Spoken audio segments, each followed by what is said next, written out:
Hey everyone, so I have come back to you guys with another tip video, and a lot of you guys have been requesting relationships, dating advice, and I thought I should do a video about heartbreak, which is probably the worst part about being in a relationship, is having your heart broken or breaking up.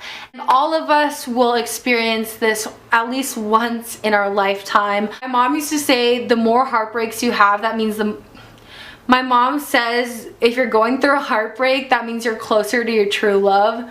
So just putting that out there. But before I get started, I just want to say that I am not any love guru. I'm single. I can't keep a boyfriend.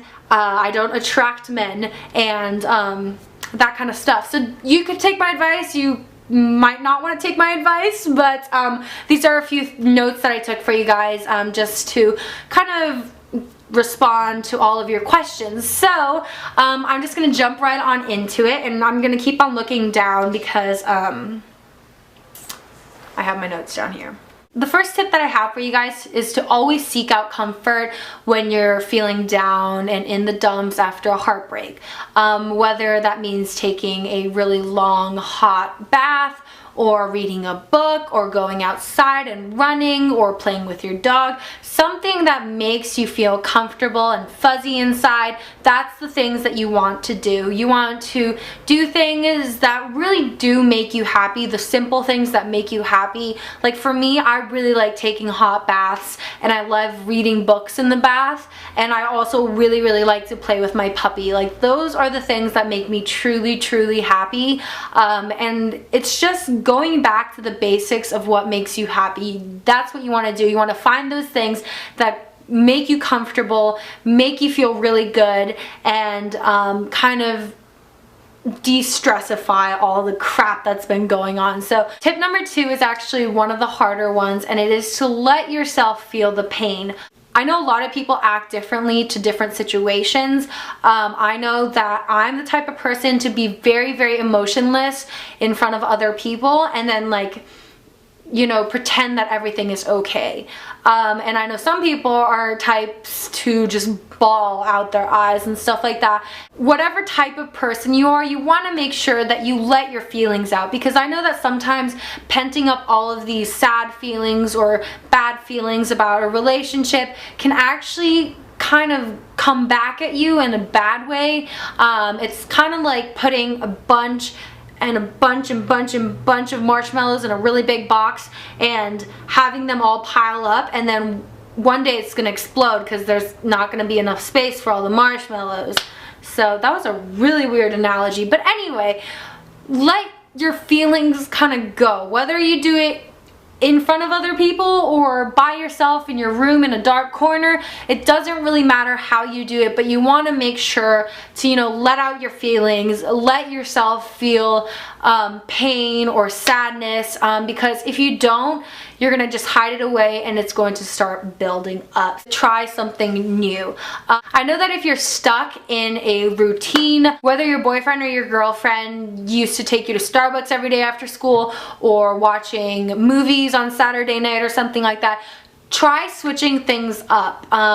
Instead of going to Starbucks, why not go to the park to read a book, or hang out with different friends, or do things that don't remind you of this person, and try something new. I find that if I try something new, I can easily forget about my problems. I know that if I go to the gym, I forget about my problems. So if I'm feeling bad about myself, or feeling bad about this relationship that ended or whatever, I like to do things that I usually wouldn't do in a normal day basis. Like I would cook for my family instead of ordering takeout, or I will go to the gym and try yoga instead of running, or something like that. Just something different.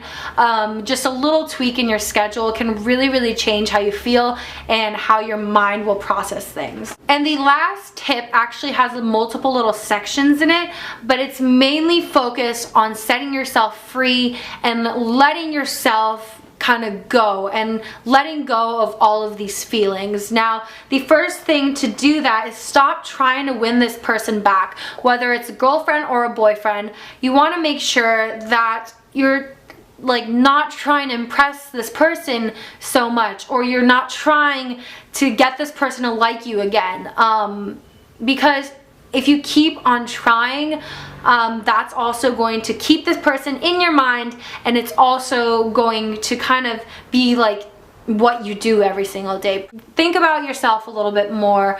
Do things that you want to do instead of things that you guys used to do together. Next little section is to stop spying on this person. I know we all do it. We all have our phones. We have Twitter, Instagram, Facebook, all these like social media sites that will keep us pretty much like locked into what the society is doing. And sometimes it's a good thing to kind of get off all those social media sites just so you guys can kind of take a break from each other almost. I know that if I go through a tough, well, I don't go through breakups, but like a tough like end of a friendship or something like that, I'm just gonna say friendship because that's what I deal with. But anyway, if this person has like affected your life so much, or if this person causes so much pain, or is a bad influence to you, or brings bad memories, sometimes, you know, the best thing you can do is actually delete this person's number. I know I had to do that a couple weeks ago because I felt like this person wasn't really good for me in my life.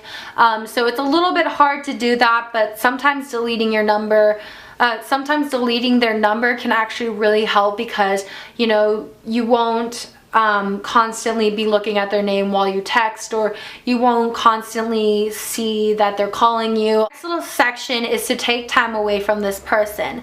You could take some time off of this person, whether it's through social media, or you can actually get your body off of the ground and, you know, go take off, do a little spa day or something like that. Whether, you know, it's emotional or physically, just take some time off of this person. Think about yourself a little bit more. Do some little, you know, self-loving, or just hang out with like your best girlfriends or something like that. Something that kind of keeps you away from this person and kind of lets you breathe. So the last thing is to stop thinking about the past and move forward. I know that if I go through a heartbreak, that sometimes I dwell in the past. I'll be like, well, if I didn't do this, or if I acted like this, it would have been better. This person wouldn't have broken up with me, or this person wouldn't have left me, or something like that. And just stop all of those bad, negative feelings and thoughts in your head, and just move forward and just be selfish. This is the time to be selfish, children. Anyway, those are all of my tips for you guys. Make sure to leave any comments, questions, and stuff like that all down there, and I will make sure to include your question in the next tip video. Really hope you guys enjoyed that. And now, since it is freezing in this house, I'm gonna go and cuddle up in my blanket and read a book, because I have no life at nighttime. Anyway, I hope you guys enjoyed that, and I will see you guys in my next video. Bye, everyone. Hey, Peter. What do you say letting me borrow your screwdriver? No. Autobots, transform and roll out.